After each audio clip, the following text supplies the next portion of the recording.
God, I'm back. All right, now look. Today is a very, very special day.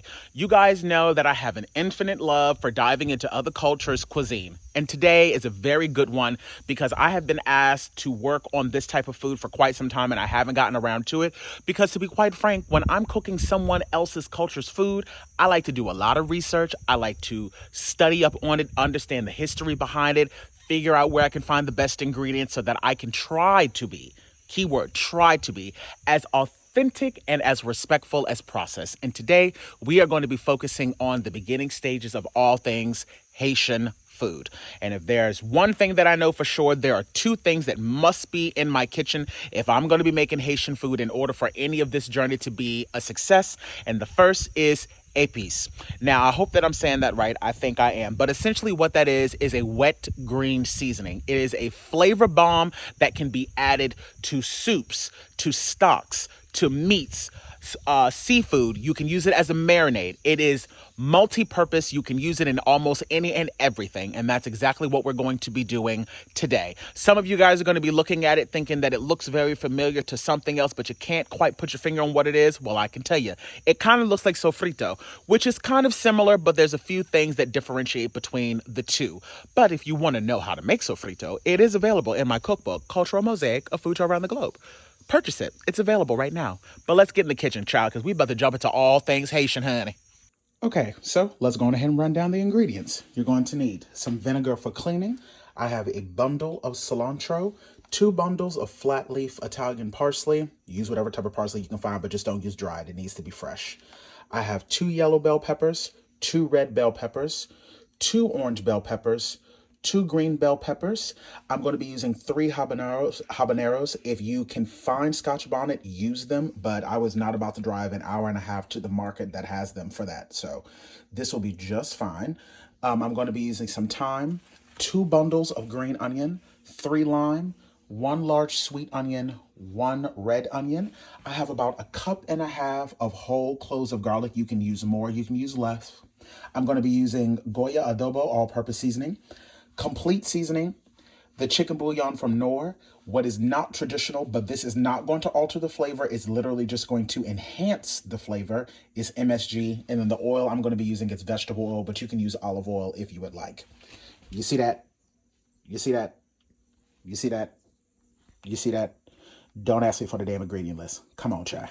Now, before we get too far into this, go on ahead and get yourself an oversized bowl because we have a lot of cleaning to do.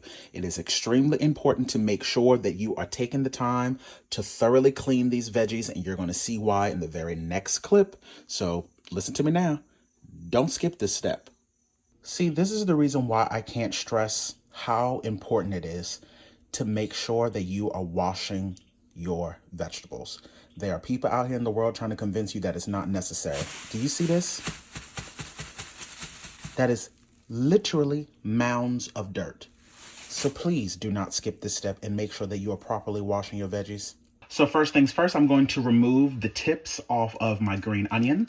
I'm going to sit those to the side and then place these down into the bowl. Next, I'm going to be going in and I'm going to be removing the tips off of the garlic. From what I understand and all of the people that I've been watching and studying up on, they say that that's optional, but you guys know that I'll be doing this anyway. So going ahead and take the tips off of the garlic and also add that directly to the bowl. Next up, I've taken my white onion and I've cut that into 4s because I'm going to be running all of this through my food processor, well, through my blender actually. So breaking it down smaller will make my life a lot easier. I'm going to do the exact same thing to the red onion. Red onion in the bowl. Next up, I'm also going to pit out all of my peppers. I'm going to remove the top, but this top part here that we usually be discarding, I'm going to make use of all of that. So essentially all I'm doing is removing the seeds. And to make my life a lot easier, like I said, I'm going to be putting this into my blender. So I'm just cutting these down into little strips and also adding them directly to the bowl. I'm going to be repeating this process to the red bell pepper, the green bell pepper, the yellow, and as you can see currently, the orange. And all of this is all going into the exact same bowl that we've been working with all along. Be very careful so that you do not cut yourself. And I just want to show you guys something. You see how I'm able to just go through this without any real work? That's what happens when you have a really sharp knife. You can go through and slice. I'm not even putting my finger on the back of this. This is just going through this just like butter. And that helps when you have sharp knives. I'm telling you, working with the sharp knife is going to be your best friend. People believe sometimes that a sharp knife is dangerous. No, working with a dull knife is more dangerous because a dull knife will slip and slide. A sharp knife will cut straight through like butter, and then you ain't got to worry about it. And it's also a lot easier to cut things a lot faster and a lot quicker when a knife is sharp. So just keep that in mind. Alrighty, you guys. So as you can see, I now have all of my peppers, my onion, and I also have the habanero and the garlic in here. What I have left out is the lime, the thyme, the cilantro, and the parsley. We're going to be cleaning that parsley and the cilantro separately because, as you already saw, it is covered in dirt, and I don't want to get all of this all mixed up in that. So what I'm going to do right now is I'm going to add in a half a cup of white vinegar, and I'm going to cover this up completely with cold water and allow this to sit in this for about 5 minutes, and then I'm going to rinse it off under cold water once again. Once you can kind of see that it's completely covered in water, go on ahead and turn the water off so that way you're not diluting that vinegar too much. And just go in, massage everything down just to make sure that everything is submerged in the vinegar. And once again, allow that to sit in this for 5 minutes. Then I'm going to drain it off, rinse it under cold water, and then set it to the side. And so since we've already seen how absolutely disgusting the bottom of this cilantro is, I'm just going to go on ahead and chop that off and slide that off. So that way I can already kind of eliminate a lot of that anyway. But as you guys can see, there is so much dirt still built into this. So that's the reason why we have got to make sure that we soak this. I mean, look at that. That's absolutely insane to me. But so let me actually go on ahead and rinse off this cilantro in its own separate bowl because this is just loaded with mounds and mounds and mounds of dirt. Alrighty, so to avoid my vinegar water solution to not turn into a muddy mess, I've gone on ahead and pre-rinsed this off with just cold water. Now that I've done that, I have a bowl here that I'm going to put a splash of white vinegar in, and I can now take my greens and dip them into this vinegar solution. And just once again, make sure that if there's any dirt or anything left on these, it'll all kind of sink to the bottom. I'm going to allow these to sit in here for a minute or so and then carefully remove them out and then rinse them off under just cold water once again. And now that all of my beautiful cilantro and parsley is nice and clean, we can add all of that to the bowl. So now I have all of my delicious veggies in the bowl outside of the thyme and the lime juice. Speaking of the lime juice, let's go on ahead and get that juice out of those. I'm going to start with getting the juice out of 2 limes, and then I'm going to give it a taste once it's all mixed together. And if I decide that I want more, then I'll add in the third. I'm now going to go in and remove the thyme from the stem itself. And as you can see, all you have to do is slide your finger against it, and then it's just going to slide right off. I don't like to add the stems into any of my marinades or any of these type of green seasonings because to me, I just find the stems to be way too bitter. So I don't keep them in there. So I'm going to do this, and then I will let you guys know exactly how much I end up using once I measure it out with the measuring spoon. Okay, so I have gone in and measured this out, and so I have plucked 2 tablespoons of fresh thyme. Go on ahead and set that to the side. Now, in regards to the limes, I'm only going to be using the juice from one of these limes because this is actually already a little bit too much to begin with, but I'm going to go on ahead and throw it in there. But I definitely don't want it to be too limey, so I'm only going to use the juice from one. I would honestly say you do not want to end up with any more than about 2 tablespoons worth. If you put too much in it, then it's going to start to take on a totally different flavor profile, and we don't want that. Alrighty, party people, it's time to put all this together. We have all of our veggies officially cleaned. We have our thyme separated here, the juice from the 1 lime. I have all of my seasonings ready to go, and I'm going to be doing this in a blender. And like I said, I will be using vegetable oil in this recipe, but you can absolutely use a different oil if you want. Now, I'm going to let you know this right now. I'm going to be only adding in about 2 tablespoons of oil at a time.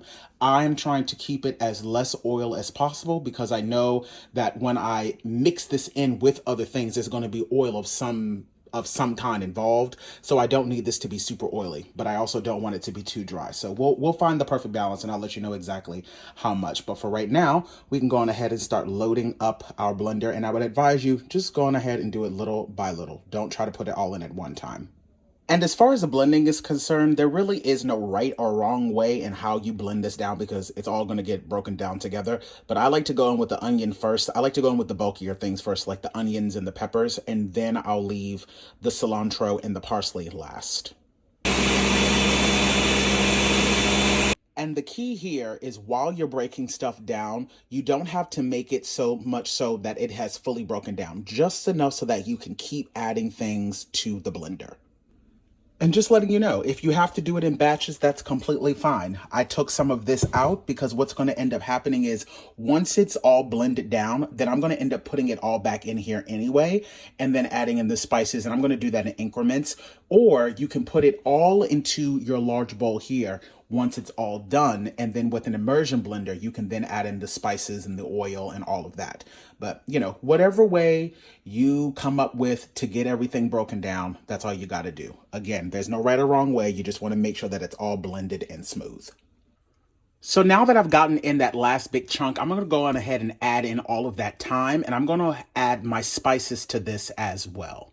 We've just added in 1 tablespoon of the Knorr chicken bouillon powder, a half a tablespoon of the Badia complete seasoning, a half a tablespoon of the adobo all-purpose seasoning, 1 teaspoon of the accent, and the juice from the 1 lime. Going ahead and give all of that a good mix. Look at how beautiful that is. As you guys can see, I've gone on ahead and added everything back into the pitcher. And now I'm going to go in and I'm going to add in 2 tablespoons of vegetable oil. That's all I want to add. So we can go on ahead and add that on in there. Give this one final mix. Alrighty, you guys, so I've gone on ahead and jarred it up, and the only reason why I put it in this 3-quart container here is because I wanted you to see the sheer amount that I was able to make. All of the ingredients for this, like I said, beyond the oil and the seasonings, was only $22. So, you know, this will last me quite some time. I'm actually going to break this down into much smaller containers so that I can freeze it, so that I can have it readily available. But yeah, I hope you guys have enjoyed it. And if you guys have, you know, your own way of making it or any suggestions for when I make my next batch, let me know down in the comment section. And when you guys go to store it, like I said, if you're going to freeze some of it like I'm going to, just make sure that you write the date that you prepared it and when the expiration date is so that you don't forget it. So yeah, this is pretty much what it's looking like. And then this I'm going to put in the freezer. And although I put 6 months on there, you know, because that's just simply from when I made it, but because it's going to be in the freezer, the lifespan for this is actually going to be a lot longer.